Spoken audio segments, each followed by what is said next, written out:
গত 22 আর 23 তারিখ ছিল আমাদের কলেজে কলেজ ফ্রেশার্স বা কলেজ সোশ্যাল। আজকে তারই মিনি ব্লগটা তোমাদের সাথে শেয়ার করবো, মানে 22 তারিখের মিনি ব্লগ শেয়ার করব। তো সকাল থেকে সবাই যে যার মতন নিজের দায়িত্বে ছিল, আর একটুখানি কাজের ফাঁকে তো মজা করতে হয়, তাই জন্য বিনটা নিয়ে একটুখানি মজা করা হচ্ছিল আর কি। আর আমাদের পুরো স্টলটা কি বিষয়ের ওপর ছিল সেটা কিন্তু আমি নেক্সট একটা শর্টসে তোমাদের সাথে অবশ্যই শেয়ার করবো, সেটা দেখতে কিন্তু একদম ভুলো না। আর চ্যানেলে নতুন হলে কিন্তু সাবস্ক্রাইব করে যেও। আর হ্যাঁ, প্রোগ্রামের প্রথম দিনের ডিটেল ব্লগ কিন্তু আমার চ্যানেলে অলরেডি আপলোড করা আছে, তো আমার ঠিক চ্যানেলের নামটা নিচের একটা জায়গাতে আমি দিয়ে দিচ্ছি, সেখানে ক্লিক করে কিন্তু তোমরা দেখতে পারবে। তো সবাই সকাল থেকে অনেক কাজবাজ করছিল, তাই জন্য সবাই একটু বসে বসে খাওয়া দাওয়া করছিল।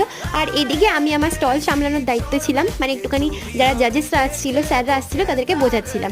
তারপরে আমার আরও কিছু বন্ধু বান্ধবের সাথে দেখা হলো, দেন আমরা একটুখানি নাচ টাচও দেখলাম। আর শুধু শুধু নাচ দেখলেই কি হবে, তার সাথে সাথে তো একটু নাচতেও হবে। বাকি আর কি কি করেছি সেটা কিন্তু অবশ্যই আমি নেক্সট পার্টে আপলোড করবো, তার জন্য চ্যানেলটাকে সাবস্ক্রাইব করতে একদম ভুলো না। চলো দেখা হবে নেক্সট ভিডিওতে, বাই।